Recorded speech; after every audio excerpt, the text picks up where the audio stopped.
All right, everyone. Welcome to session number 188 of the Morning Journal. Come get this work is what we're calling it. So let's go. Let's go. I missed that beat drop a little bit, and I can't pretend like I'm not disappointed. I was trying to get it in there on the beat drop, but all right, this time, let's go.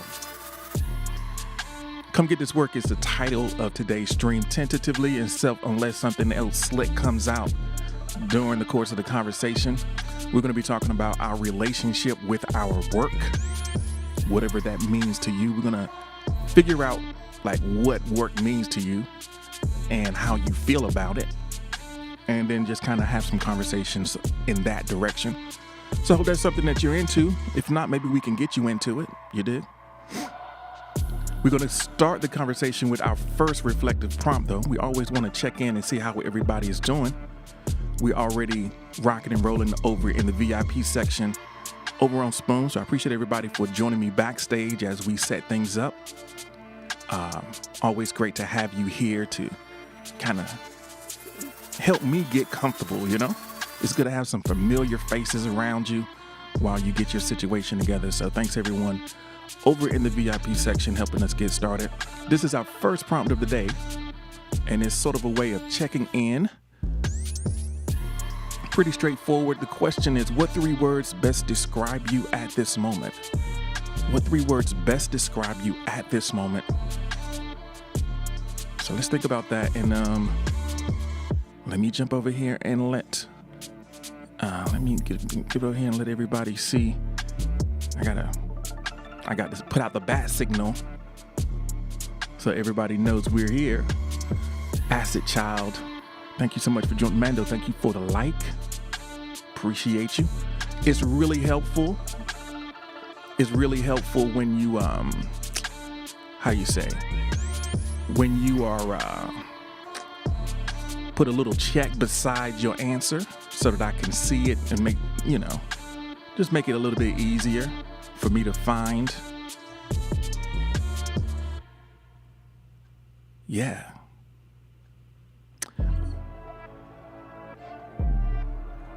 Okay, I feel like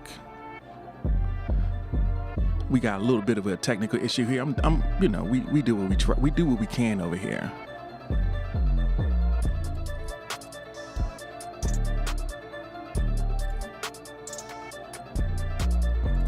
All right, here we go.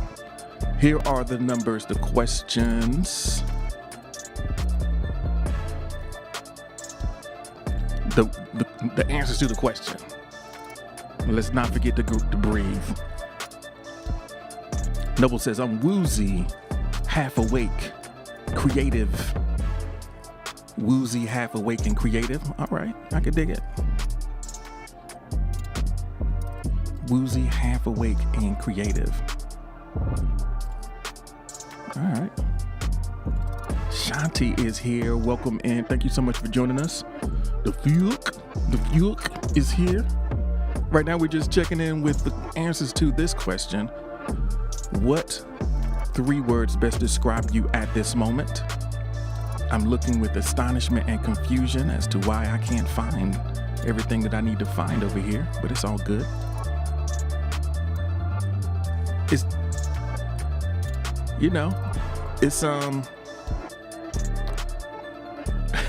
kinda freaking tired. I like those three words. I don't like it for you. I'm sorry that that's the experience that you're having right now. Let me rephrase. I'm sorry that is the experience that you're having right now.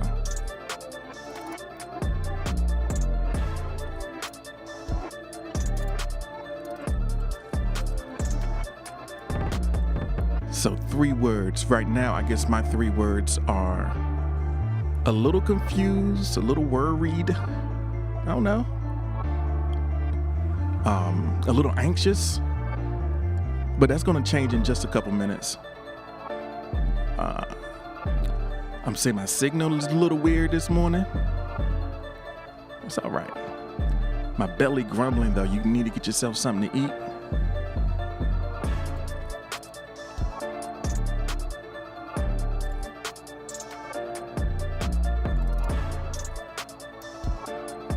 Okay. tired, avoidant, and procrastinating. That's a big 3 for you right there, ain't it? Tired, avoidant, and procrastinating. Noah says, my day's adventure is already over 3 hours old, and I've been up for a good few hours in the process. So, keeping them weird hours. Okay. All right, let's see. 3 words to describe you, just as a way of checking in, because it's good to know where everybody is. I know right now I'm all over the place, but we're just gonna let that go. We're just gonna do our thing here and keep it moving forward. Once again, the title of the session, in case you came in a little bit late, is Come Get This Work. And we're gonna be talking about our relationship with the things that we do to occupy our time and attention.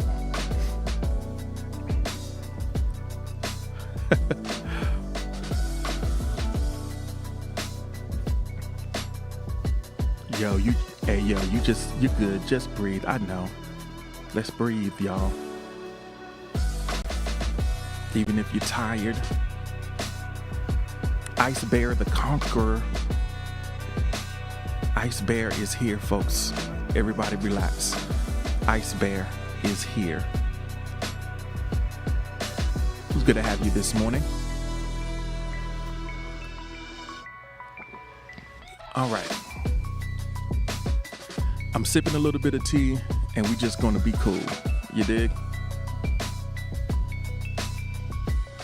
So, Acid Child, I'm sitting on confused, heartbroken, then just up and down confusion. Man, Acid Child, that sounds like a lot to deal with right now. I'm sorry that that's what your experience is. You know, you're cool. It's cool to be here, however it is that you're feeling. I think this is a cool place to hang out. So maybe through this experience, you'll get to feeling a little bit better. Life is confusing. Love is especially confusing. And I don't know if that heartbreak is over something regarding a relationship or just general disappointment about something that didn't quite go the way that you hoped that it would. But here's an insight that I came across.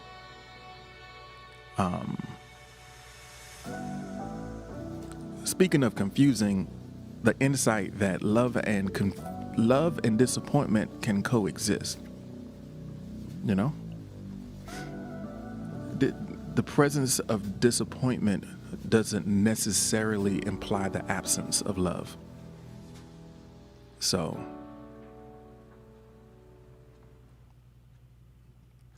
whatever your heart is breaking over, hopefully, you know, you'll find some sort of resolution and recognition that that heartbreak has opened your heart and increased your capacity to pursue whatever it is that you need and desire wholeheartedly.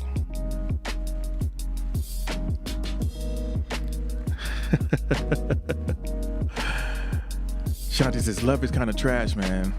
I know you are kind of caught up in, you're in the midst of your current situation. And a lot of times our proximity to heartbreak can color our understanding of what love is in a way that distorts it a bit. Love is bigger than your last heartbreak.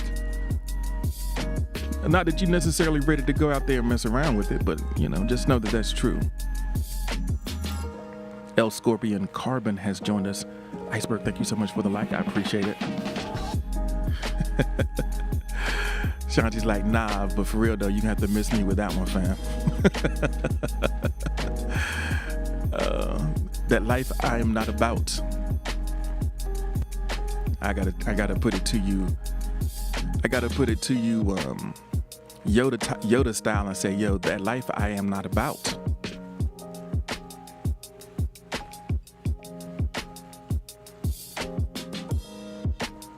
I don't know, El Scorpion, but I would recommend that taking a second to read the room and figure out what our conversation is. Maybe we can get into something, but with that conversation. But, the question that we have right now is what you see in the background. What 3 words best describe you at this moment?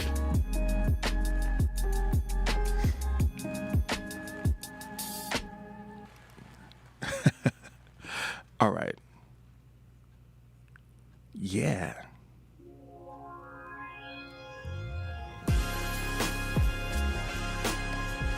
Ice Bear digging the drums. All right, that's what's up. I'm glad that you like it. We try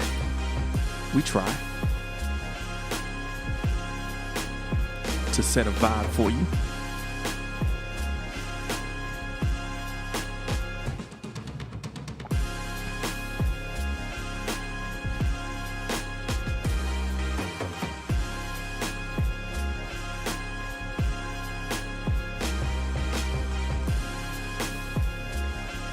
All right.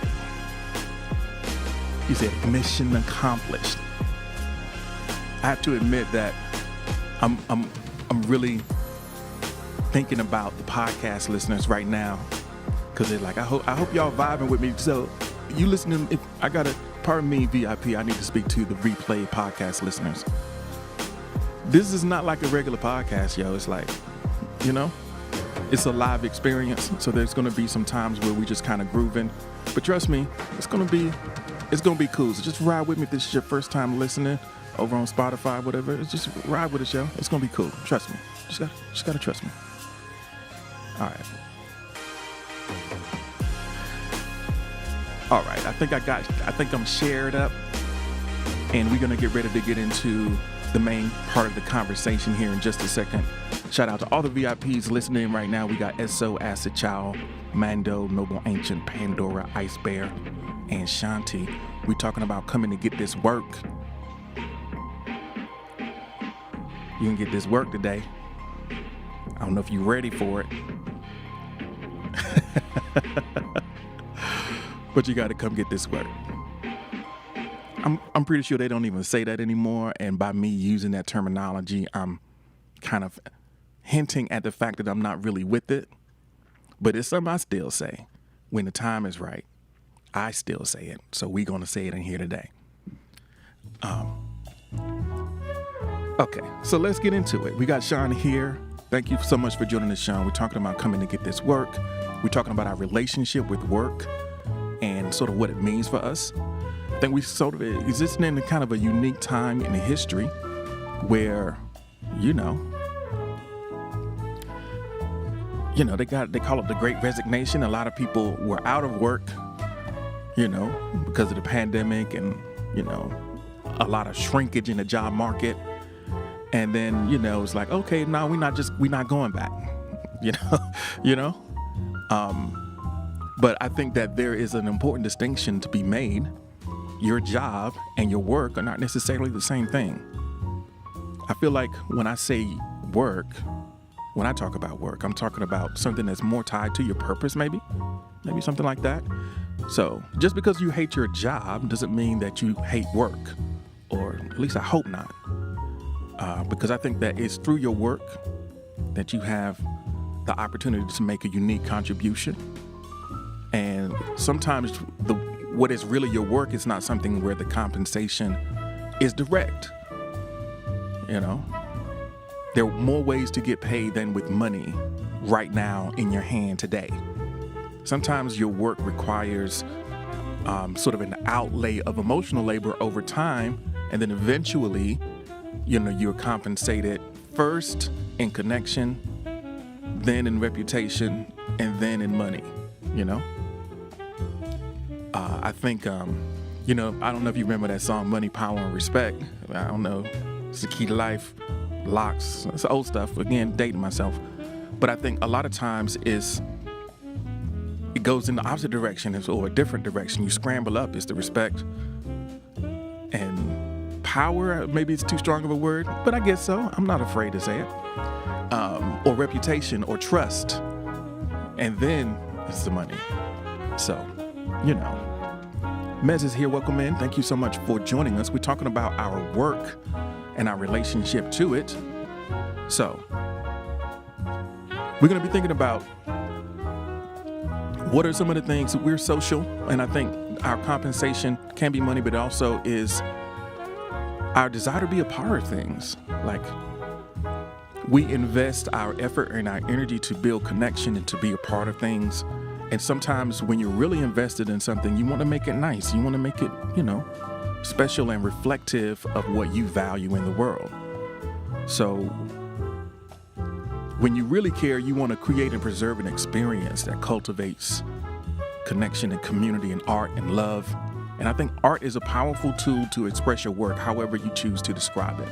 I think my most popular podcast on the Spoon app is the one called Artist, and it poses that question, are you an artist? And I think one important insight, from Seth Godin, that says, when you call it work, we reflexively want to do less of it. But who wants to make less art? So we're going to talk about how work and art relate. So if you're ready, go ahead and drop a heart in the chat, and I can put our first prompt up towards that direction and kind of hear what you have to think about that. So here we go. Y'all got to be ready. You got to be ready.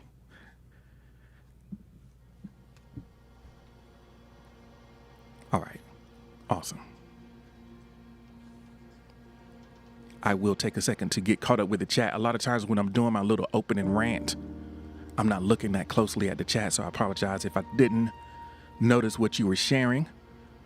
But I'll be sure to catch up, and see where we are with things. All right. So here we go. What role does work play in your life? What role does work play in your life? Miles Stone is here. Thank you so much for joining us. I need to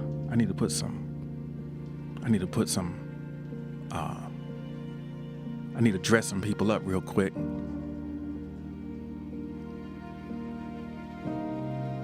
Assign some authority in this situation. Okay.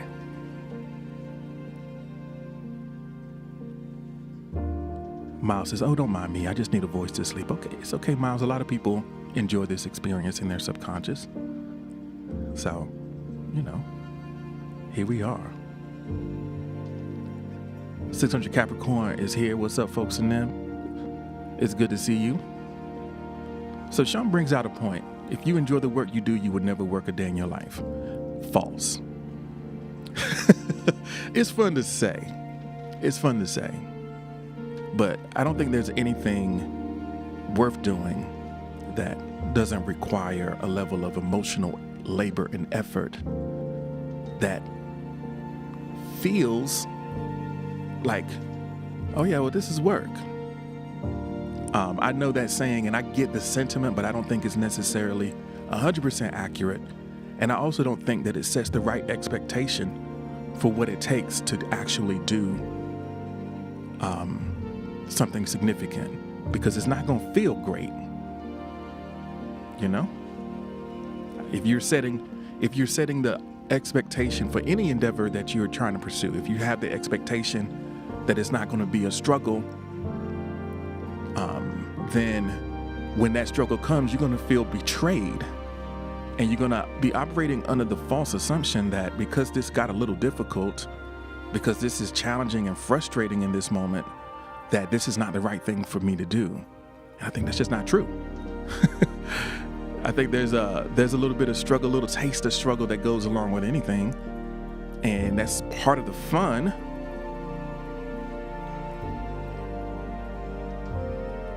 So Sean says, yeah, there'll always be a struggle, but if it makes you happy, then that's worth it. Yeah. So I guess there is always a little bit of how would you say, how can I say it? The best way to say it. There is sort of a difference between our moment-to-moment experience of things and the long-term experience of things. So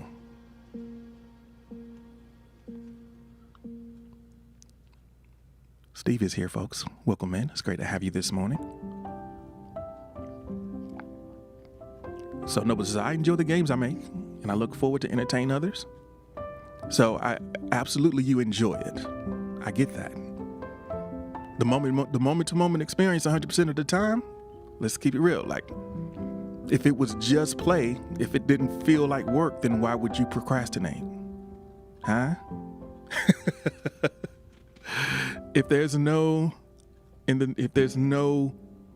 work involved, do you ever procrastinate play? Like, you did?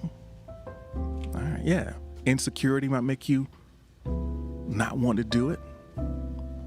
Well, here's the thing. That is work. So dealing with the insecurity is the emotional labor. And that's still work. It's still part of the process. So it could be that the work, like the actual physical act that you do, doesn't feel like work. But man, that emotional labor, that part.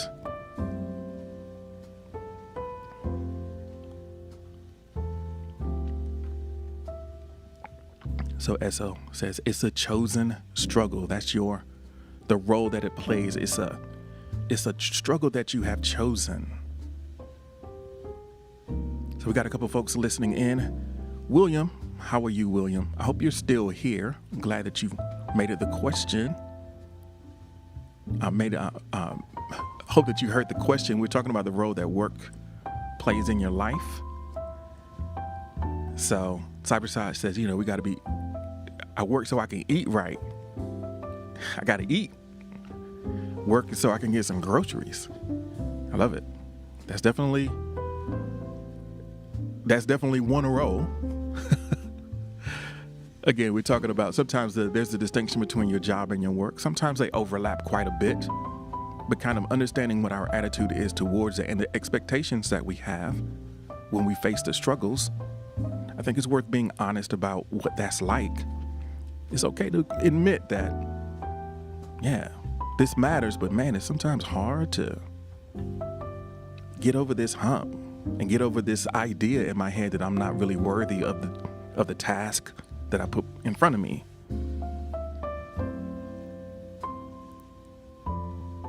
So Noble says, work is a skill builder to me for details of obvious means.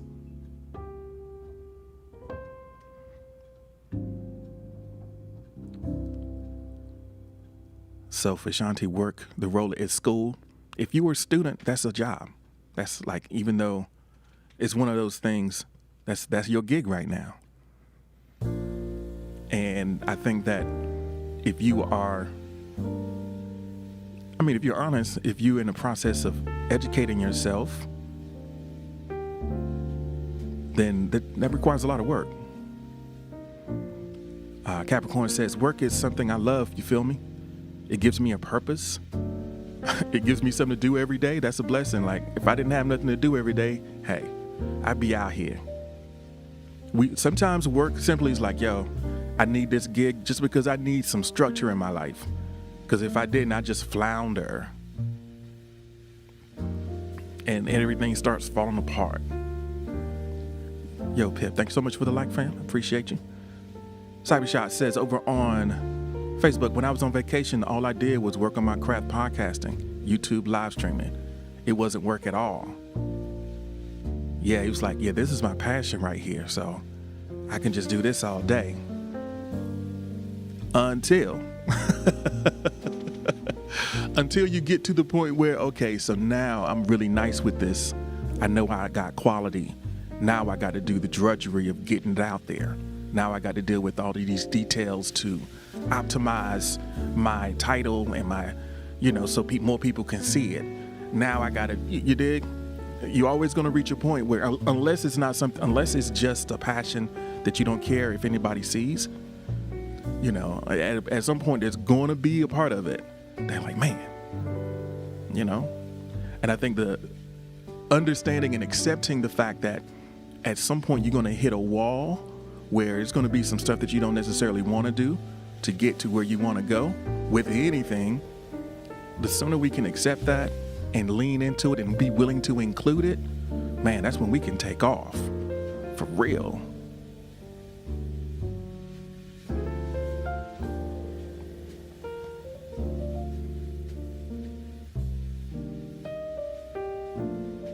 So Capricorn is just talking about the value of structure. Shanti says, live streaming leave you mentally tired. So check it out. Well, you know what? I'm saying this, and I'm really just speaking from my perspective. And, I've been creating content for a while. There's going to be points of avoidance. I know there's things that I've procrastinated on even in this. But a point about live streaming as a way of creating content, I think there are a lot of folks who do that here. Yeah, it's draining, yo. I can't like, shout out to you if you can just be up here all the time. Not the kid. Jovi is here. Princess Yazzie is here. Thank you so much for doing this. And it's such an ephemeral thing, right? So it's like a treadmill. But we're just kind of riffing right now about work and how, there seems to be when there's sort of like a curve of the experience. Princess Yaz says, yo, I don't work, yo. Oh, man.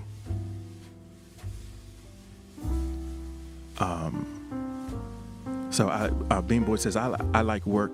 It gives me structure, but sometimes it does get tiring. Jovi says, work never stops.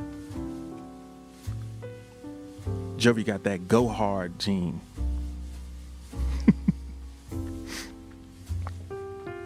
So I think, we have various levels of functionality with the work that we're doing, and the time that we are investing, whether it's in pursuit of a purpose that we feel is important, if it's a pursuit of art and expression, whatever it is that we're doing. Again, your job and your work don't necessarily have to coincide. They sometimes do. And that can be problematic as well. But it's like, man, this is something, yo. I can't with this right now. All right. Oh, you said, technically I'm working? Not technically, actually you're working. Raising 2 kids is not technically work. It's actually work. Especially if you're doing it, It's actually work. So, yeah, work,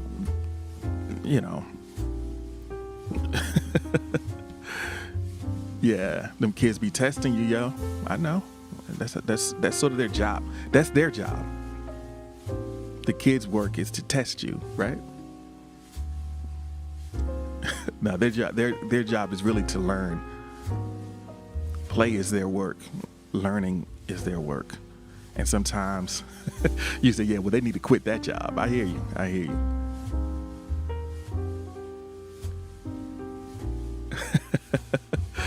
Capricorn says, you got me feeling all philosophical. Well, So let's go. If you're ready, we can get into the next question along these lines. We can keep thinking about this. This is like sort of the theme, more or less, for today. Princess, yes, I ain't slept enough for this. Y'all need to chill out. What's going on here? Yeah, let's go a little bit deeper into this topic and think about our history with work.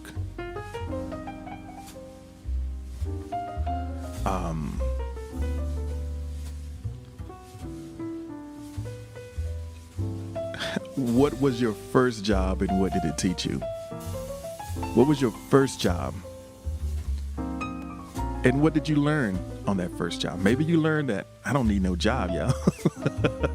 Maybe you learned that you are psychologically unemployable, that you want to do your own thing. But there might be some other things that you might have learned from your first experience working. So you work for your uncle moving packages on your bike before and after school. So Jovi says, hey, yo, this ain't Burger King, yo. You can't have it your way. And you recognize that some people feel kind of entitled. Noble says, yo, I worked at Burger King and I'm not set up for fast. So I'm not set up for that. That's not my ministry. That's not my gift. Pip says, my first job was a dishwasher, and you learned that, hey, don't no call, no show, because they will have you replaced by the next shift. Sean says, I was a dishwasher at a pizza place. What did you learn, Sean? So Capricorn says, I learned to manage my time,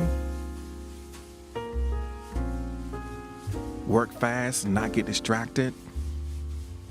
Princess Yazzie was a home caregiver for a special needs woman, and it taught me how easy we really have it. It's like, wow. Kind of laid a sense of gratitude on you, right? When you recognize the difficulties that some people have just in living and doing day-to-day things. You're like, man, don't we got it good? So, first job, and what did you learn from it? Maybe you feel like you don't learn anything. Maybe you just feel like, okay, I learned that they take taxes out of my stuff. I learned that.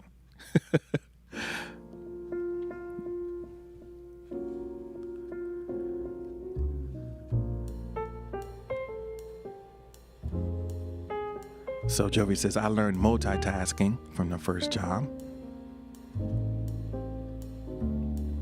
Got a lot of stuff to be able to kind of batch a lot of things and keep it going. Yazzie says, yo, I gotta sleep while this baby sleeps. Well, thank you for stopping by, Princess Yazzie. I hope this won't be the last time we see you. We're here every Monday through Friday at 6 a.m. So, yeah, thanks for stopping through. I appreciate you.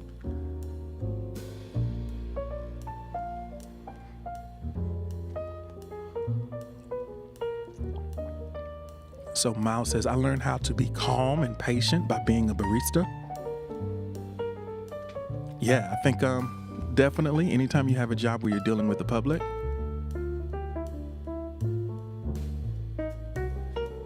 it teaches you some things about teaches you a lot of soft skills, people skills. Because, people come in and they have an expectation.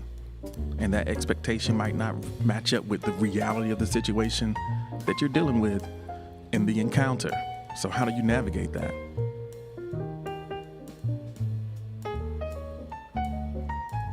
SOK says, I was a bookkeeper at a small local print shop. I learned about money flow in a business. That's what's up. Now that's extremely valuable.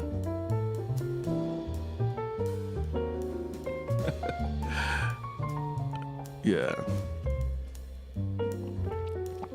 Miles learned how to make hot watermelon juice.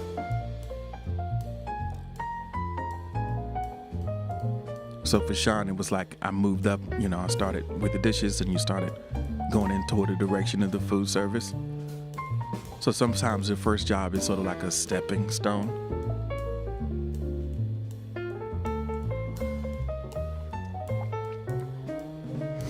I think a great attitude to have in whatever situation you happen to be in is, what can I learn here? There are a lot of times where we don't have the best options available. We don't get to do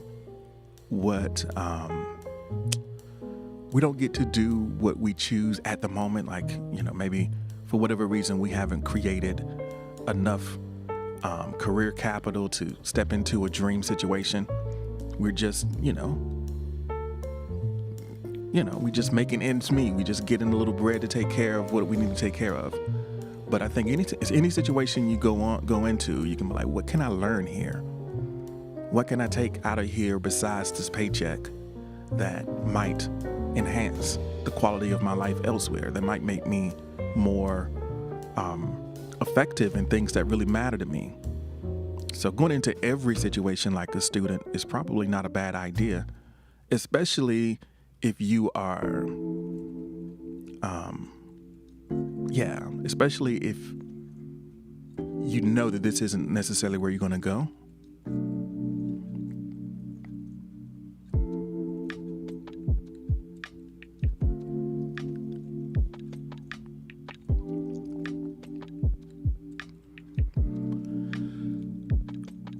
All right. We're talking about work today and the things that we can learn in that experience. Talking about our early work experiences. And I think that trying to draw a fine distinction or to kind of sort out the role that it plays in our life and to create an attitude towards effort that can create a quality experience of life for us. I think sometimes we can fall into a trap of having a poor attitude in a situation that we feel that we are in that we can't necessarily do anything about. And that poor attitude and bitterness and resentment or whatever you're carrying, don't deceive yourself to think that when you get in a better situation, you're going to be better. Those attitudes of thought can make you they can carry over even into the next situation that you're in, you know?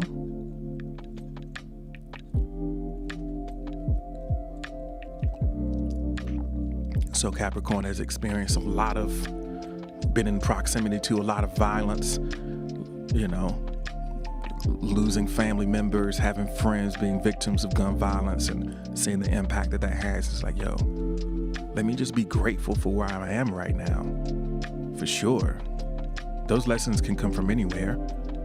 It doesn't have to be as extreme as, you know, seeing those horrific things.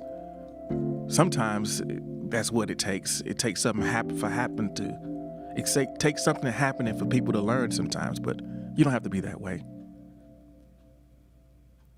You know? You can take something from where you are right now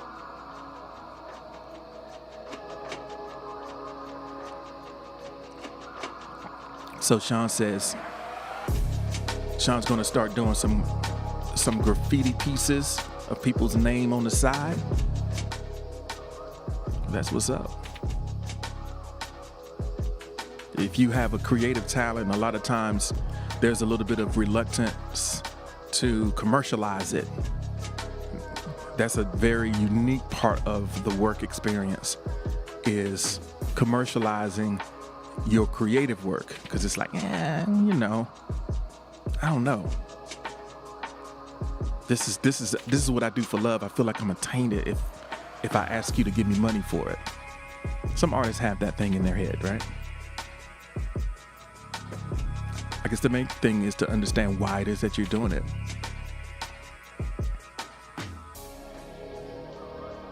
So Capricorn says you write poetry on the side and you be wanting to like do poetry slams, but you shook. Oh, so you have to come up here and do a piece for us, Capricorn. We have the mics open on Fridays at 8 p.m. Slide through, drop one of them joints though. You know, you ain't got to be shook of us. We here, we support it. We're not gonna boo you. We're gonna let you grow and express yourself. You dig? Put your work out there.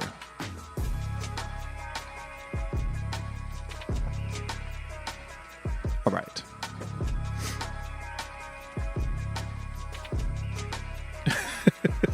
You said it's like, yo, this is coming from the heart. Yo, this is coming from my soul. So if you don't like that, then you don't like me. Ugh. How am I supposed to deal with that? I know it feels that way. It's hard when it's extremely personal. It's hard to put it out there. But what if they don't like you? Why does it matter? You know? Yeah, you got to put 10 toes down and jump from the writer's room and get on the mic and speak your mind, speak your soul. Everybody's not going to like it, you know? And you don't need for everyone to like it. It's not for everybody. If it's for everybody, then it's not for anybody, really, if you think about it. So I look forward to hearing it. Friday, 8 p.m. I'm looking forward to it.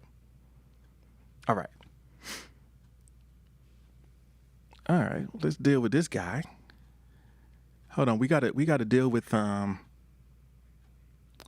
we gotta deal with Elsco. We gotta get the hitters on Scorpion. Oh, I can't. Here's an interesting thing. I didn't realize that I can't mute from the desktop, so I guess I just gotta kick you. All right. Yeah, I got him. Don't worry about it. I got him. I thought I could mute him so I could talk to him. Sometimes people just need a good talking to when they come into a stream with the wrong energy. Hey, I get it. You don't know what this is, but let me learn you something real quick. Let me school you to what's going on, and then we can move on from there. But unfortunately, I can't mute him. All I could do was, sit him down. So, hey, you got to do what you got to do sometimes. If we're ready to get into the next prompt, go ahead and drop a heart in the chat, and we can get into that for sure. Let's do it. So we're talking about work, and let's put ourselves on the other side of work. We're going to be talking about the way that we experience other people's work. And let's talk a little bit about some bad customer service experiences. What's the worst customer service experience you can recall?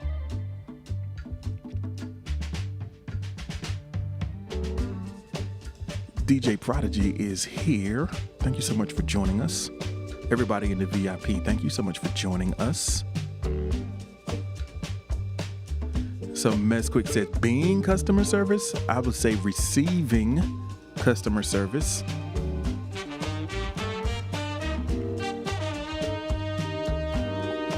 But I guess either way can work.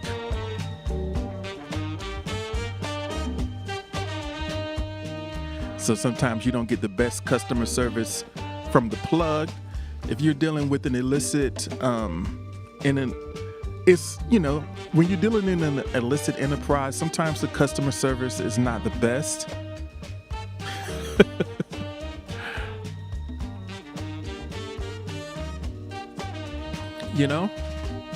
Sometimes I think in general, customer service is good. Customer service comes from people who are thinking long term. And I think on the ground level, you got a lot of short-term thinkers. So I wouldn't necessarily expect a great customer service because they got, Uggy Bear is here. Thank you so much for joining us. So Noble says, going out on dates to different restaurants, half of those have gone. I'm lacking in customer service, so I have stories. But think about what's the worst one that comes to mind. Yo, Capricorn says if they got creased up Air Forces, then they sus.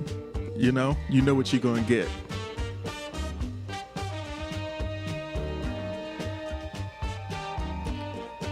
Joey says, yo, act like you care, at least.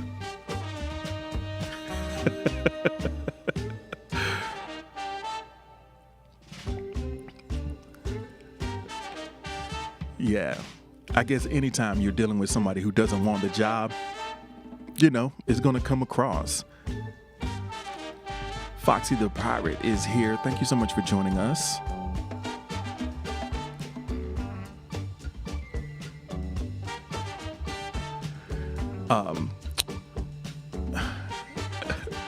Noble says the first time you went to the Breakfast Republic, the waiter practically avoided us. It's like, I don't know. Project said, this generation don't know nothing about customer service. I think it's also a matter of kind of knowing the difference, experiencing good customer service before you get into customer service can be informative. We all have our fakey makey customer service voice. Let me see. I don't know if I have one of those. Can I pull out a fake customer service voice? Let me see. I don't know. I don't know if I got that.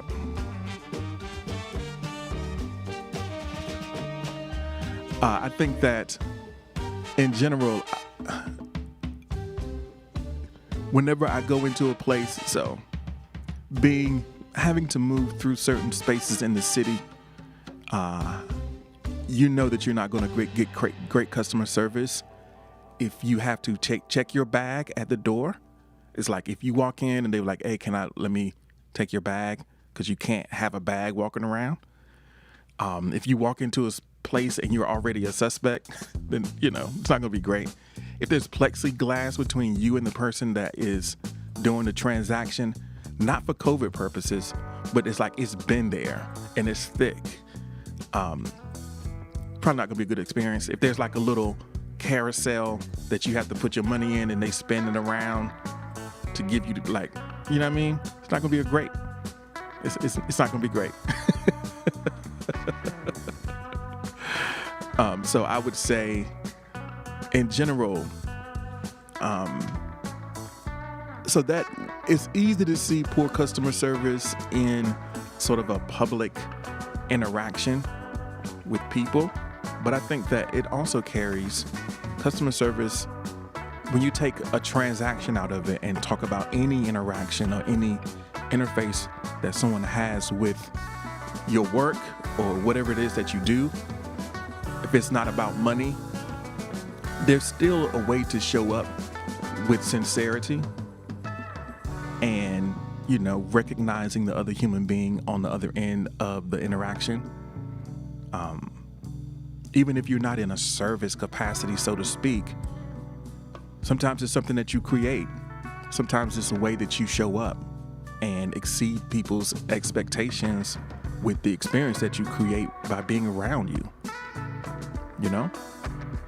So Sean says, when I was in France, I was 19, walked into a grocery store, didn't buy anything, and then they flipped out. A whole shakedown.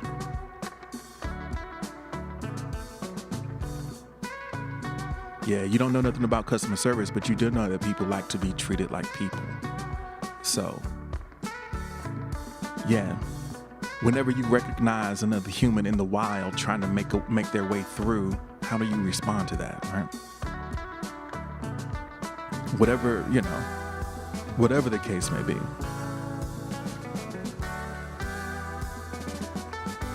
So we're going to turn this comment or this exploration on its head and see what you can recall for this one.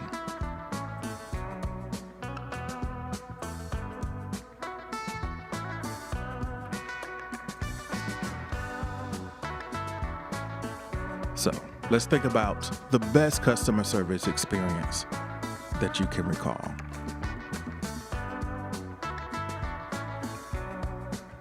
What's the best customer service experience that you can recall? What was a memorable interaction that you had with someone? Best customer service experience. Oh, Pony is here. Alexis is here. Thank you so much for joining us. We're having a conversation about work and the ways that we interact with work. We meet people at work doing what it is that they do. And, it leaves an impression. And I think it's important to think as whether we are operating or building a platform, creating things, whether we're making art and sharing it with people, the experience that people have when they come in contact with you makes a huge difference. Even if you're just trying to build up a social media following, where does customer service come into that? Even though they're not buying anything from you, if it's not just something that you just participating for fun and like, I just want to stay up with my peeps, then it doesn't really matter. But if you're actually trying to like create something that will attract an audience who would be interested in what you have to share? What does a good customer service experience look like in that context? If you're a teacher in front of a classroom, what's a good customer experience like in that context? So let's think about that. Emma is here. Welcome in, Emma. Thanks for joining us. We're talking about our... Emma came in and said, oof. It's like, I feel called out. No, I think in every case, anytime we are dealing with other human beings, I know customer is sort of a very transactional phrase, but you can substitute that phrase with anything. You can substitute it with student or, listener, viewer, patron.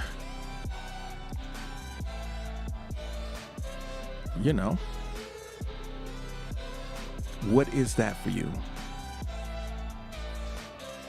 So Pip says, chatting with the food cart lady in her language, they gave you a discount. So you saw the human being in them and they felt seen and they're like, yo, this is another person right here.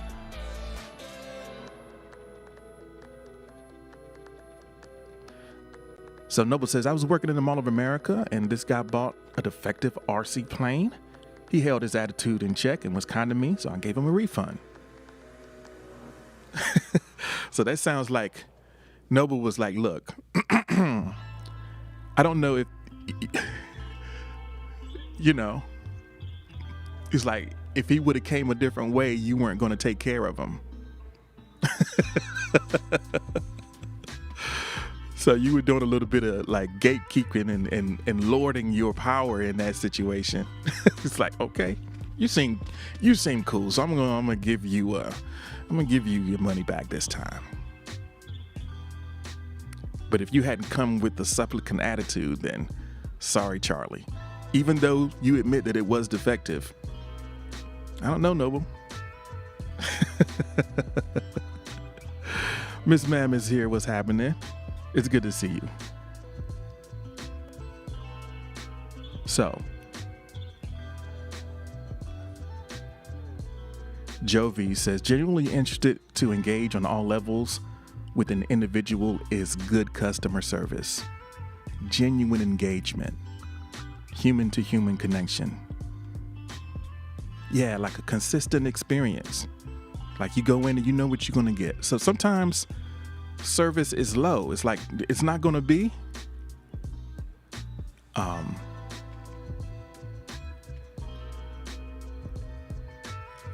it's not going to be a high touch interaction, but you know what you're going to get, right?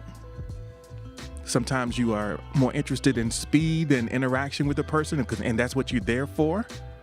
Hey, that's good service because that's what you signed up for. Noble says, the next day somebody came in and jumped all over you, so you didn't give them the money back. Well, Noble, so do you think that was a good example of customer service on your end? You think it was good customer service on your end for turning them away because of the way they came in, because of their disappointment? You couldn't accommodate, the frustration that they had in a way. I don't know. You let me know.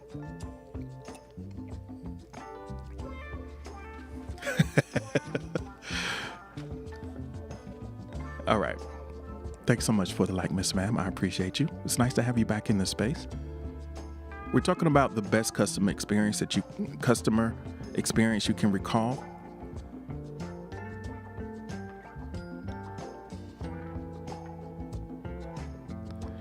So it could be either way. It could be as a server or a customer. Either way, whichever side applies to you. But I think it's interesting to think about times and places that you felt seen and taken care of.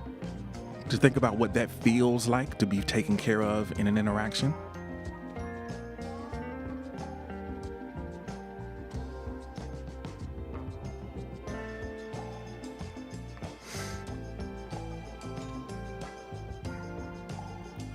So you always got bullied at work for being shy?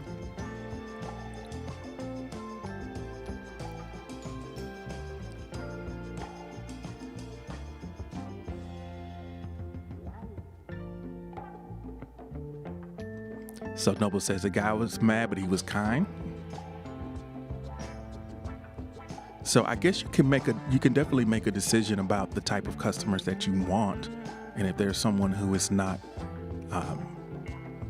someone whose business that you want, you do have a right to kind of decide at some level. So Sean says, on my birthday, a server at a restaurant that was a friend of a friend said she would cover. I didn't know where it was going. I don't know where it was going. Yeah, it was my birthday. Friend of a friend came through and was like, yo.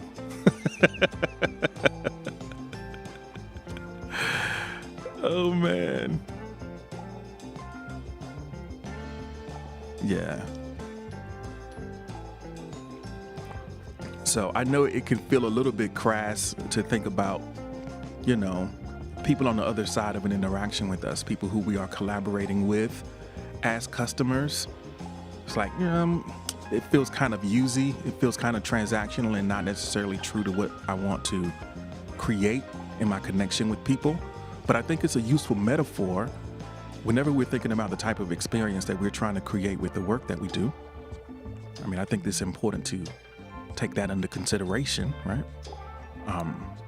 How do we want people to leave? How do we want people to feel when they leave our presence? How do we want people to feel when they encounter our work? What's the story that we want people to tell about us and what we're trying to do that might attract the other people who would be interested to go along on the journey with us? That's sort of what the question about the customer experience is. And,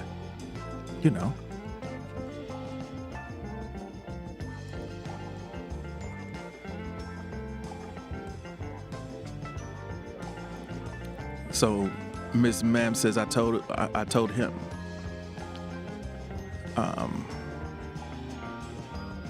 you told him that nobody celebrated the birthday with you and he bought you a cake. Well, that's cool. Dr. Pappy Love is here. Thanks for joining us, Dr. Pappy. Glad to have you here. Glad to have you all here for session number 188 of the Morning Journal. We're talking about getting that work, and your experience and your relationship with work, your experience in interactions with other people in the marketplace, whatever that might be for you. And we're using the metaphor of a customer to examine it, but it's just a tool. It's just a language tool for us to give it some consideration and think about the experiences that we want to create with the work that we do, whatever that might be. So Alexa says, going out to eat on Noble's birthday, the manager picked up the check, gave him a cake and a free cup. So naturally, it's like, hey, it's cool when you get free stuff. Always, it's cool when you don't have to pay. That's naturally going to be something that sticks out in your mind. But think about the experiences that you've had that you felt like you got way more than what you paid for, and you would willingly pay more to get that experience again. Like, hey, yo, you want to charge me? There's something extra here that I'm getting that you're providing for me as art, and I appreciate that. So with this, I want to go to the next part of the conversation. You can still talk about and recall some of those experiences that you remember that stand out as particularly cool. But we're going to take this part of the conversation to go a little bit deeper into your own work and what it is that you're creating, the experiences that you're going to leave, whether that's in your home with the people that you love and care about, or whether it's at work, or whether it's with your craft, the thing that you're going to dedicate yourself to being world-class at, and then bring those things into the world for people to enjoy. So this question, what are you willing to make better than it needs to be?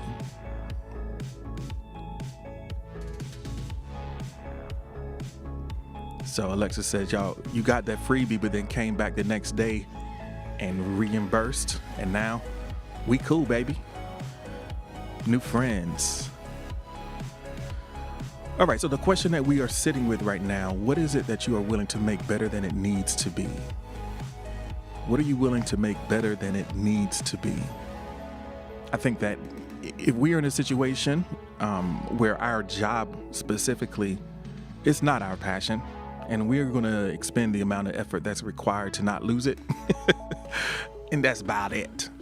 You know, we're not going to go hard for the man. But there should be, or there could be, there's no shoulds here, but there could be a place where you're willing to actually go further and make something better than it needs to be, where just, you know, I think the only things that we really talk about are the things that are remarkable in that they exceed our expectations. There's like, wow, people remark on things that's like, you know, that was a lot better than I expected. Like, whoa, I'll be back. I'll tell people about this. I'll share this. So Aunt Capone is over on YouTube. He says, what's going to be better than it needs to be? My attitude. Perfect. Perfect. I'm going to have a much better attitude than was required here. So Noble says, completed my work during any shift I work. I'm always willing to make it better than it needs to be. Doing the best job I can, regardless of what job. So I just go in and this is what I do. So I'm going to do it. I'm going to work the situation. Jovi says, that's called integrity. Yeah, for sure. So Pip says, serving others as needed. I'm willing to do that better than it needs to be. Go above and beyond. You know, because I think sometimes when we are in an interaction with someone, or when we are recognizing a need that we have the ability and kind of willingness to address, you have to understand that a lot of times people under ask, right? A lot of times people under ask. So that extra help or that extra effort to make it better than it needs to be might be what's required in order to create the experience that they actually are looking for. So Sean says, my lifestyle to rise above, I'm willing to make it better than it needs to be. Say more about that, Sean. Jovi says, your work ethic equals your character in all aspects. It's like how you show up, yo, it kind of spills over. Abby is here, folks. Good morning. Everybody say good morning. Good morning to Abby. Thank you so much for joining us. I know it's Wednesday, so I was hoping you were going to pop through. I know you put it on your calendar to come through on Wednesday. So it's great to see you. I hope that things are going well. All right, folks, we finally were cool enough for Steve to drop a like on the, hey, we rocking and rolling now. We got 21 folks in the VIP. Steve says, okay, I guess it's cool enough. I guess I could drop this little heart on y'all. Cause I'm sitting at 21, it's only 22 likes. I'm like, yo, who out here half stepping? I know Abby just got here, so she can't drop it yet. So Steve's like, all right, I guess you're all right, fam. So Cap says, I'm willing to spend a lot of time on food because I want it to be perfect for who I feed. So let me say something. That is, yo, yeah, we back on that again. So Capricorn, I think taking the time and preparing a very nice meal and creating that like really good dining experience. I mean, it hits different when someone goes through the extra effort to make something really good. And then, you know, they don't just go ahead and slop it on a plate and throw it in front of you. It's like, yo, I prepared this food for you. You know, it's going to nourish your body, and the experience of it is going to nourish your soul because you know I prepared it with care. That means something. That means something. That's a beautiful thing. I think a lot of times our rush and our need and addiction to convenience and speed robs us of those unique, careful, and thoughtful experiences. And, we might not do it everywhere, but anywhere that we can do it. So Sean says, I got to grind more so I can achieve what I really want to end up doing. So grinding is one way to look at it. Dancing is another way to look at it. I think that sometimes, depending on what comes up for you when you think about work, if it doesn't trigger up in your mind like, okay, it's work, I don't want to do any more of it. But, art, yeah, maybe do some more of that, and maybe approach some of the things that you called work, approach them as art and see how that does. See what that does for your motivation and your, appreciation of the situation. So Alexa says, I want to be a better life partner than I am now. I tend to be a perfectionist, but fail in your head. Yeah, I think perfection is a trap. It's like,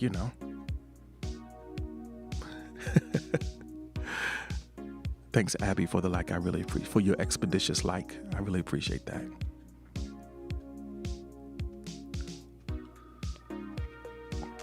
So I just know that I'm setting myself up for the withholding by bringing this joke back, but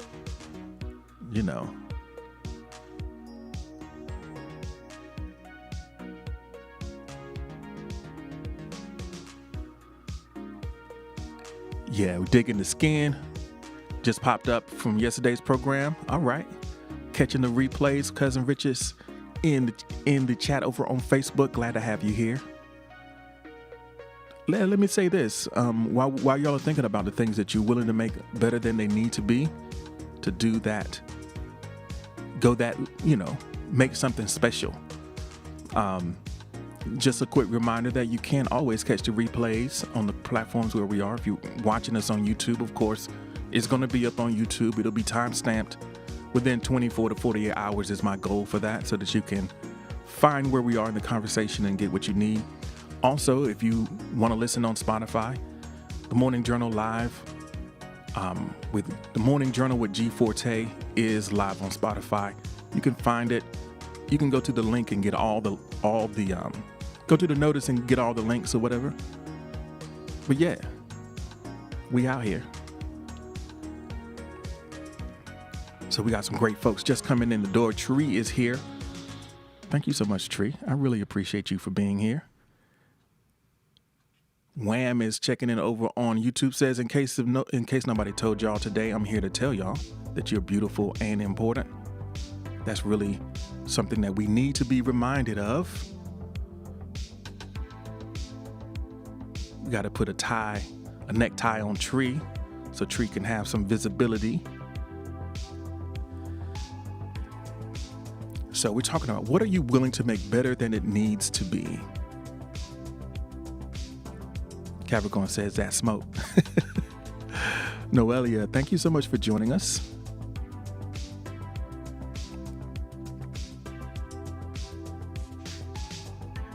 I appreciate all the love in the chat right now. So I think that we don't necessarily need to be obsessed with competition, but it is a reality that there are many things that we are competing with for the attention of those who we seek to connect with. Whether it's in your home and your family,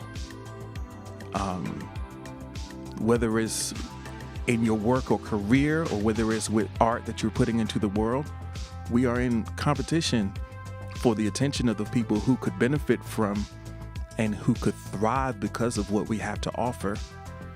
Even if we have something that's really good that can make someone's life a lot better if they came in contact with it, even if we have something that can bring some fun and joy and beauty into a person's life, the truth is we are competing against everything else that's kind of sitting in their awareness, everything else that's flashing across their screen. Even if we're in the same room with someone, we are competing for their attention with the device that's in their hand.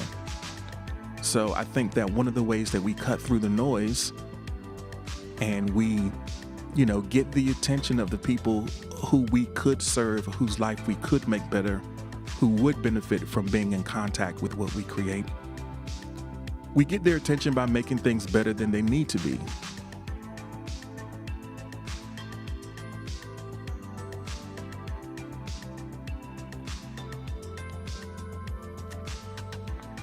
So Sean says, yo, I'm disappointed you don't follow me on here. Yeah, yo, look, I follow very few people. I don't need to follow you. You gonna go live? You gonna call me out? You been live once since I've known you? Check it. Look, if I don't follow you, take it personal if you want to. Hate it or love it. If you follow me, I can tell when you're going live because if you follow me, I can see who's following me that's live. You dig? Hate it or love it. Underdogs on top. And if I follow you, I'm still probably not going to pop in your live. I go to like 3 lives. No, I'm not stuttering. Now I'm never going to follow you. It was probably just an oversight, but now we've made it a thing. So since we've made it a thing, I got to draw. Now it's a thing. It was probably just an oversight, but now it's a thing.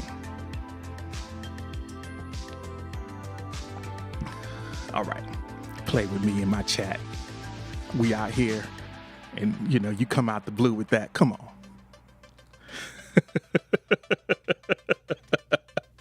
It's like, man, I'm one of your top supporters. You don't even follow me.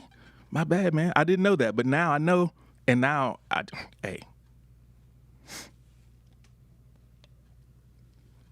and now is a thing. All right. What are you willing to make better than it needs to be? That was fun, right? I don't know. Are y'all tense? I'm not tense. I'm having fun. You should see me on YouTube. I'm laughing. Mo, thank you so much for the like. I appreciate it. Sheesh. That was not good customer service. It was great customer service. Because you have to realize who's the customer here. Are you not entertained? Y'all are entertained, right? All right, we're gonna get ready. Let's hang out and catch up a bit. Emma says, I'm having a great time. All right, let's hang out for a bit. We got a couple more prompts, but let's hang out for a bit and just kind of catch up on things.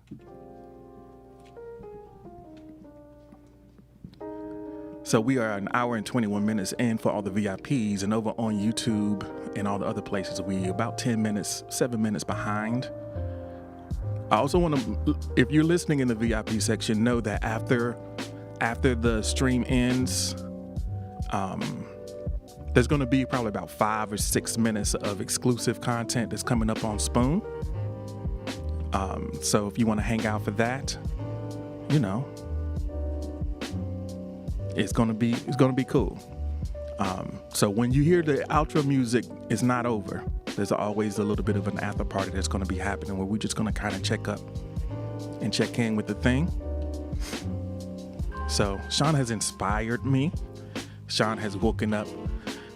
Uncle Pone, if he's still in here, if Uncle Pone is still in here, Uncle Pone knows that side of me. I'm gonna unfollow everybody in here. I ain't gonna follow nobody. Oh man, I love that. So let me know what's on your agenda for today. What's something that you have going on that you are excited about? Also, feel free if you want to continue with the prompt that you have in the background. What's something that you are willing to make better than it needs to be? Abby says, I'm dropping my kid off at my in-laws so I can hang out with my dad. That's what's up. So Alexis is going to be streaming and going to a medical appointment. I got one meeting on my calendar. You know, I'm not necessarily stoked for it, but it's going to be all right. It's necessary. Sometimes we have to have meetings, right? It's not a meeting about a meeting. Those are the ones that I can't tolerate. I can't tolerate a meeting about a meeting.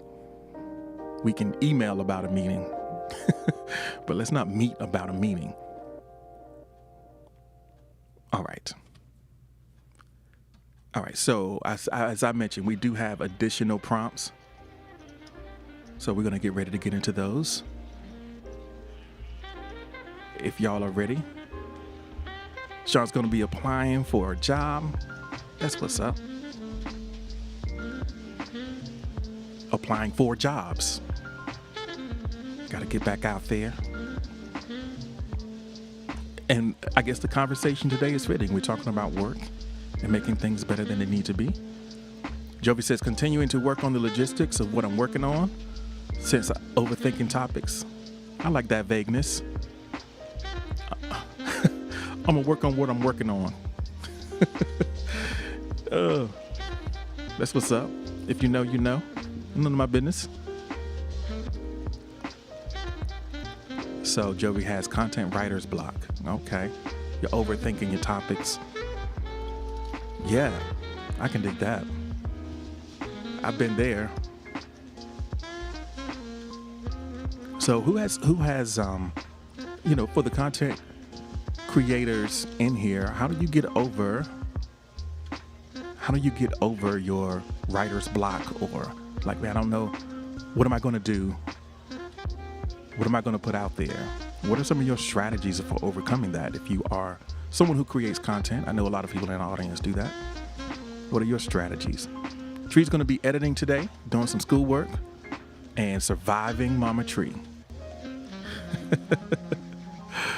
Oh, man.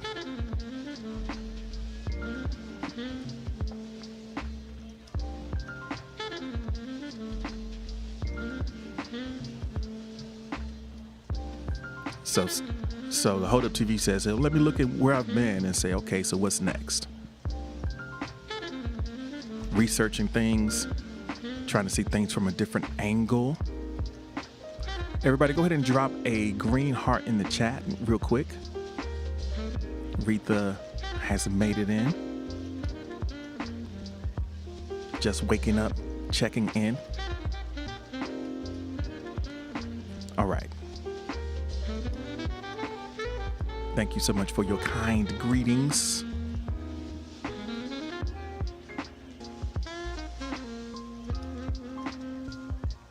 All right. Let's take a look at the next topic of conversation.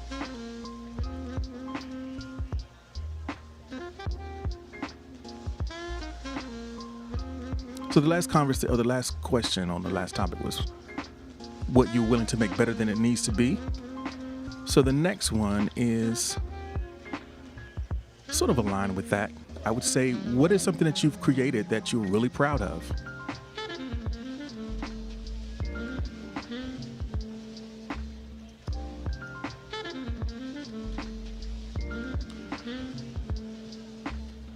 So Tree says to get ideas, you watch a lot of other YouTubers and watch a lot of movies. That might be a way to get out of your creative rut.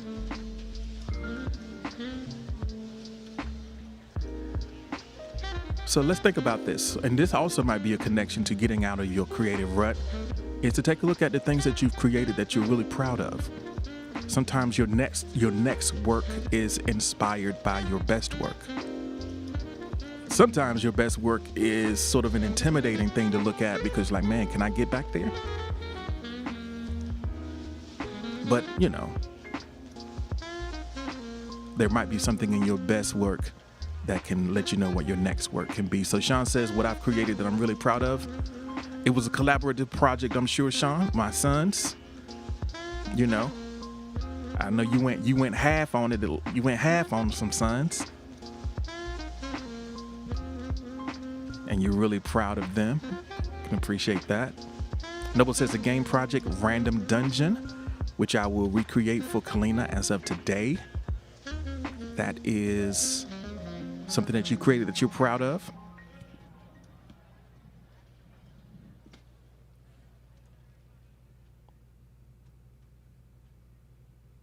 So Alexis says the Armistice Games website, as it stands now, I went through a few incarnations and now it's good. So I'm proud of where it is right now.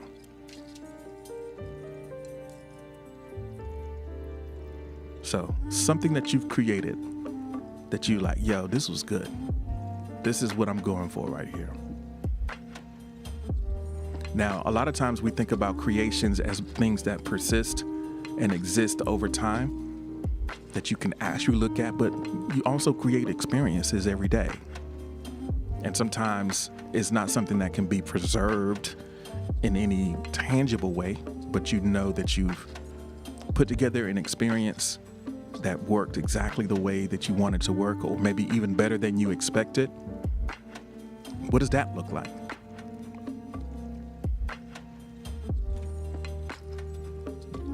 So, reflecting on things that when we really nailed it, it's like, yeah, this is it. So Sean says your drum corps, that's something that you're really proud of as well.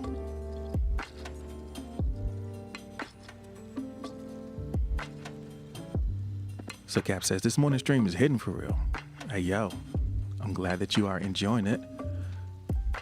Kalina is here.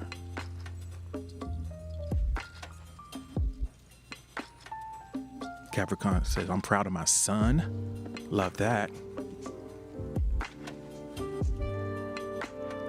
I think that a lot of times we don't necessarily think of relationships in terms of creative endeavors, but they really are, you know?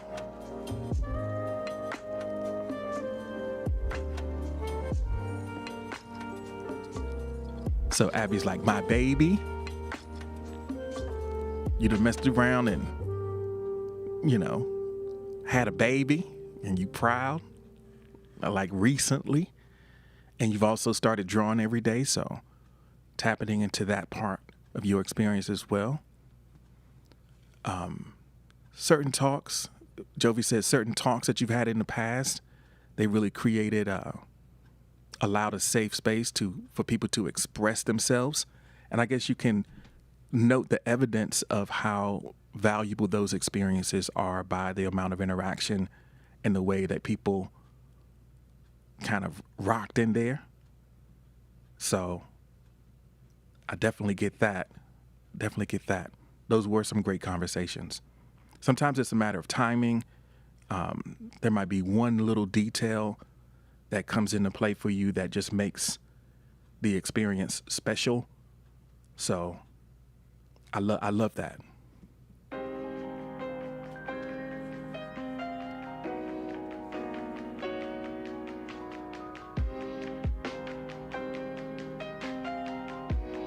Capricorn says, I'm proud of myself, proud of your son, and you proud of yourself. You're proud of what you have made of yourself, where you've come from. I love that.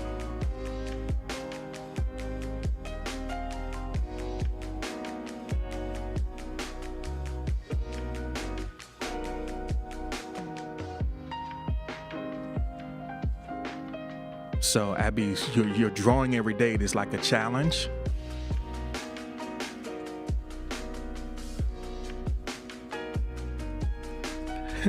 Abby's putting you on game. Yeah, Capricorn, they censor out swear words. You might see it, but we can't see it. I can sometimes work around it. I'm not going to say it out loud. But be yourself. It's all good. So Tree says, I'm proud of creating my YouTube channel and the videos I've put together. Not the best, but it's fun learning and creating. Absolutely. Kalina says, I'm proud of my relationship.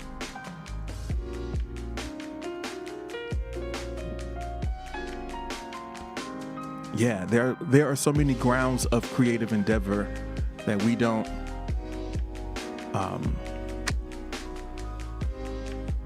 necessarily look at them as spaces of art. But again, it's about finding the places and the areas and the ways that you can make something better than it kind of needs to be, moving beyond the threshold of just surviving and having all of this abundance present in the experience.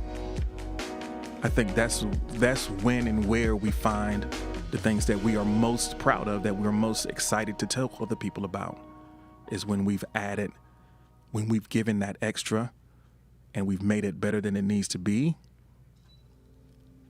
Somebody says, I'm proud of my strength during hard times. You've tested yourself and proven yourself able.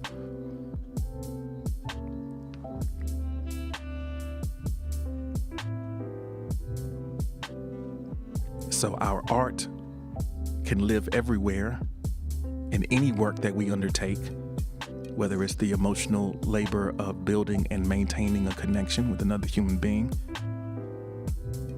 whether it is creating something that can exist in the world as art and stand as a representation of your experience that other people can see and draw hope from. That's work, and that's also art. So I appreciate everyone for all the ways that you contribute and create experiences for folks. It's a beautiful thing. So Bad Bunny is here. Koros Spangos is here. Thank you so much for joining us. We're talking about the things that we've created that we are really proud of. If you're listening in, let us know. You can drop the answers to this question in the chat if you're watching the replay. If you're listening in, yeah, just let us know. Thanks. Shout out to the managers for dropping the instructions in here.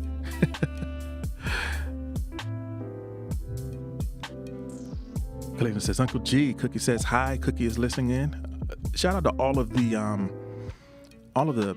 pets and the emotional support animals and everyone who is kind of taking in this experience, as well as the humans and the ancients, everyone who's present to experience this. I appreciate all of y'all.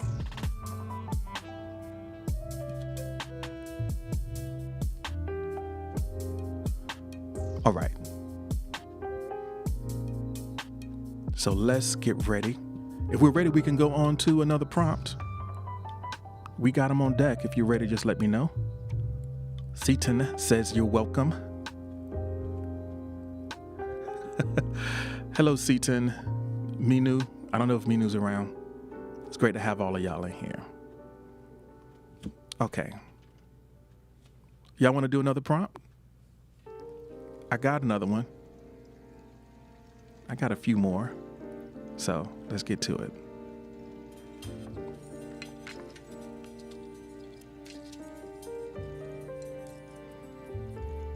So if you were here at the beginning of the session, we started out with the question of what three words best describe you right now.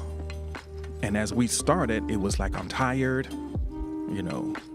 or I'm hungry, or, any number of things that were kind of stood for your current experience. So now let's think about right now.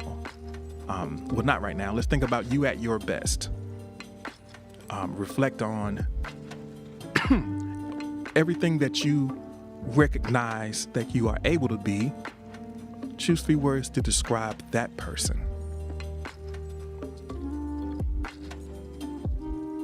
So kind, mom, happy. All right.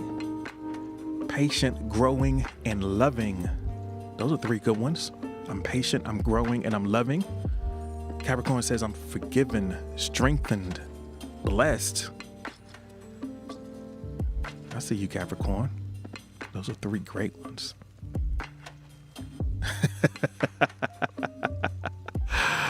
Oh, Abby, I love it. I love it. I'm a boss. So the 3 best for 3 words. Leave it to Noble to give us, let me see, 1, 2, 3, 4, 5, 6, 7 words. But right on. I asked for 3, Noble gave me 7.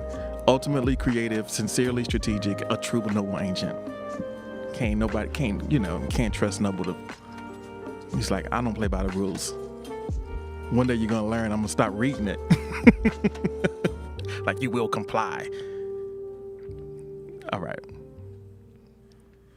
So Alexis says creative, inquisitive, and productive. Those are 3 good ones. So Korospangos, I don't know if I'm saying your name right. I'm trying. Able to be a conqueror, confident, and assuredness. Those are 3 great ones. At your best. Ambitious, peace, faith. Yeah. That's good, Jovi. I love that. So Tree is energized, focused, committed. At his best, Sean is kind, intuitive, and creative. Mo is best when tired. Oh, Mo is best when tired. Love that. Tired, resilient, and hopeful. Noah says here, there, everywhere. Okay, got you. Oh, man. Pip says, I am in tune, disciplined, grateful. I think that here's a good strategy. This is a strategy that I want y'all to, if you're willing, it's up to you, do what you want. But it might be cool to take those 3 words, right, that describe you at your best. Put those 3 words as a note in your alarm on your phone. And have an alarm go off to remind you who you are at your best. So when your alarm goes off, it'll say amicable, determined, and aware. Just as a reminder. Sometimes we need to be reminded of who we are at our best. So let me catch up here. So Old Pony says, empathetic, present, and sober. I love that. Present is really a great one. I'm at my best when I'm here. I love my best. I'm at my best when I'm actually here. So Steve from the Hold Up TV says, empathetic, determined, and brave. Yeah, set a reminder on your phone so you don't forget who you are. Yeah, let's do that.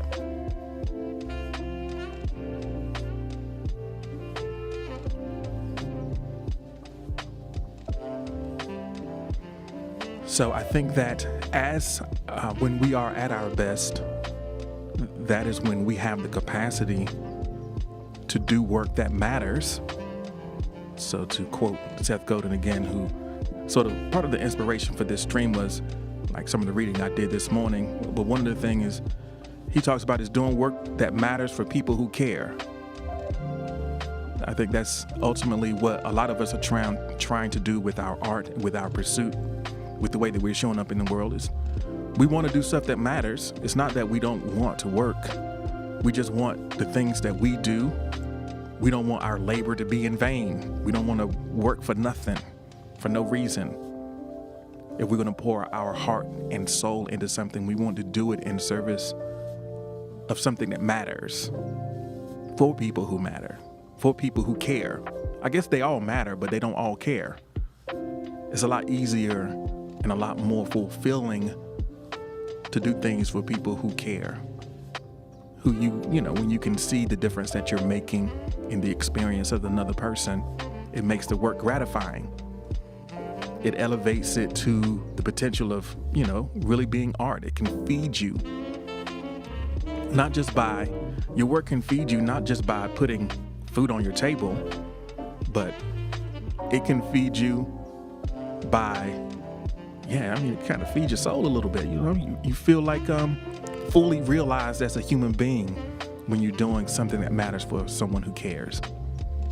Even if that compensation isn't a direct monetary one, the enrichment that it gives to your life kind of spills over into a lot of different places.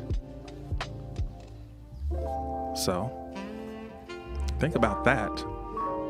I feel like we went through this whole conversation to kind of come to this point, right? Because I know a lot of us are tired and frustrated with the things that we are engaged with on a daily basis. We are not necessarily where we want to be, but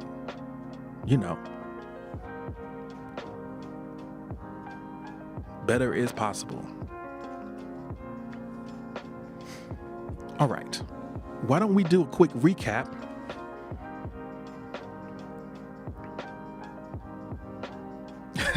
I'm looking at Tree's new script. I was like, yo, it's good to see you. Fan, like, sub, hang out. Don't leave. Thank you. I'm glad that you are here, that you haven't left. Those who haven't left, all the folks over in the VIP, thank you so much. 22 Deep in the VIP is a pretty good situation. If you're not listening from the VIP, you can just check the links around. I'm not going to tell you, if you know, you can find us. Look in my links and see if you can figure out where the VIP is. And then join us in here on, join us in here, 6 o'clock Eastern time every Monday through Friday. Or, you don't have to be in the VIP. You can listen right where you at. I love the fact that you're here wherever you're listening from. But 6 a.m. Monday through Friday. It's Morning Journal. This has been session 188. If you're catching us on the replay on Spotify, thanks for listening in. I hope it didn't get too crazy in here. I don't know how this one's going to be on a playback. But it's a work in progress for sure. But if you're listening on Spotify, thank you for listening. If you're in the VIP and you're saying Spotify, hit the link in the notice and you can find the Morning Journal with G Forte on Spotify as a podcast that you can listen to on demand. So if you ever miss it, go ahead on and go ahead and subscribe on Spotify so that it could be in your feed. You can get caught up on everything that we're doing. But we've been talking about work and its intersection with art and our experiences as customers of people's work and the experiences that we create for customers, understanding that customer is just a stand-in phrase for anyone with whom you are making a connection. It doesn't just have to be a transaction. Sean said, sorry, I messed it up. You didn't mess nothing up, Sean. This I need that. I need to have some life. I didn't have to take it there. It was just for fun, It was a part of, I do that with folks. I usually pick one person to pick on every session because, today it was just you. Sometimes I think it was Shanti yesterday. It's often Noble. I get on Noble often. I don't know if you ever been sort of Steve, if you ever been a target in here, raise your hand. If you've been a target in the VIP, raise your hand.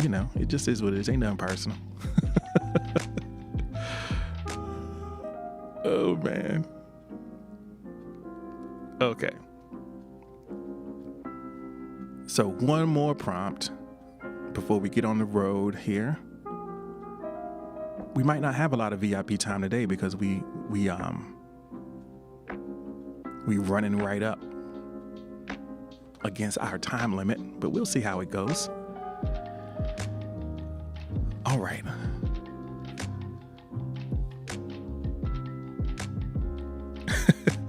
Emma says, if you've been a victim of the stream, you are entitled to compensation. For sure. Called J.D. Wentworth. So this is going to be a structured settlement. Oh, man. Wham says, I'm raising my hand because I know Wham's been a target in the VIP. Yeah, everybody gets it. Oh, man. Everybody gets it. Hey, what's the title of this stream? You going to get this work? That's the name of the stream. So you had to know. The name of the stream is Come Get This Work. Read the description now. Read the notice. So it had to happen. It just had to happen today. All right. So what are your intentions for today?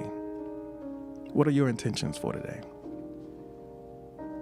It doesn't have to be, it could be a way that you intend to show up or a task that you intend to engage in. But as you move into today's experience, what would you like to see happen? What would you like to make happen?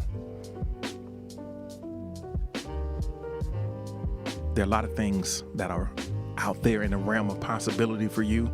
So you got choices that you want to make so that you can craft the experience to the best of your ability. We can't control everything, but we can make some decisions that can craft the type of experience that we would prefer and then see what happens. Intentions aren't guarantees, so it might not work out. But, start in a direction. Let's see what happens. Sean says, I'm gonna make this car payment, yo, so you can still picture me rolling. I need to hit these folks up. Break off that bread.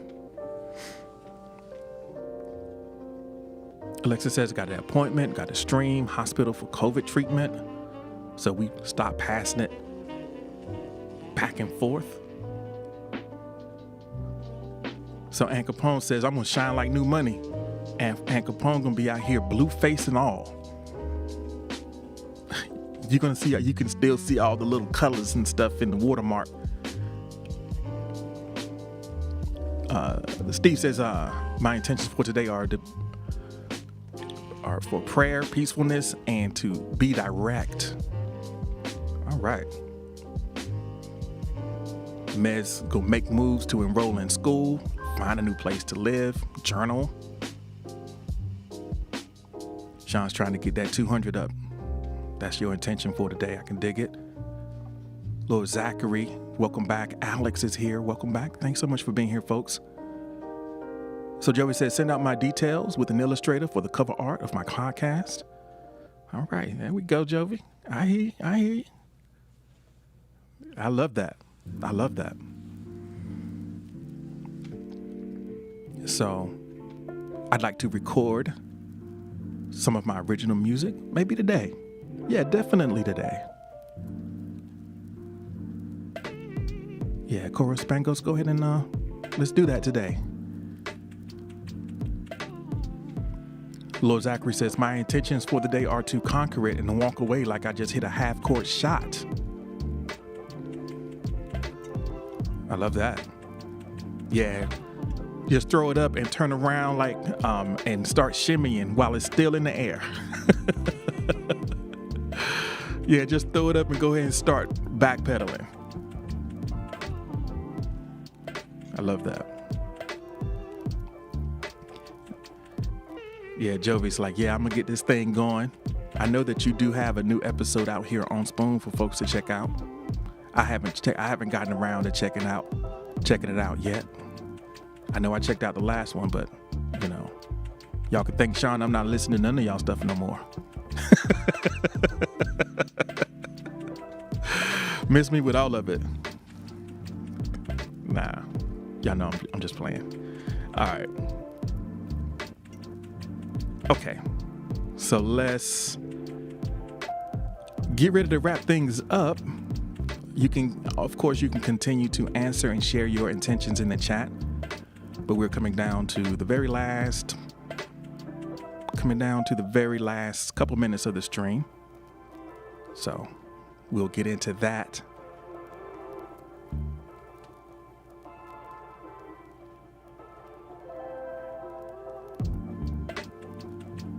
All right, here we are.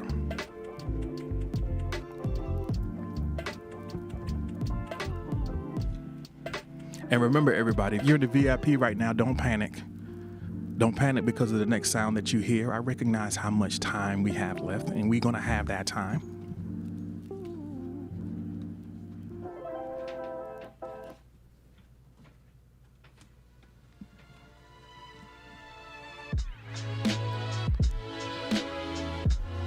All right. Here we are. Session number 188 of the Morning Journal. Come Get This Work is coming to a close. I thank everyone for stopping through and checking us out. If you're watching on YouTube and you haven't subscribed, do me a favor. Go on and subscribe, y'all. Just go ahead on and subscribe, because you never know, you might get some cool stuff over there. Also, if you're on Facebook and you haven't liked the Morning Journal Facebook page, if you're catching this off the fact that I shared it, go ahead on and like the page, because there's going to be more stuff up there as well. Twitch, shout out to Twitch, folks who pop in over there. Some cool communities I've been able to connect with on Twitch, like the work with me type streams. A lot of times it's cool to just have other folks working in the room and taking breaks together and stuff like that. So I know a few folks have popped in who've met me over there, so thank you for being here as well. And of course, the podcast is available on Spotify. So if you're listening on Spotify, make sure that you like it or follow the podcast so that you get the updates every morning. I appreciate y'all. Y'all are real cool. And we'll be back tomorrow, folks.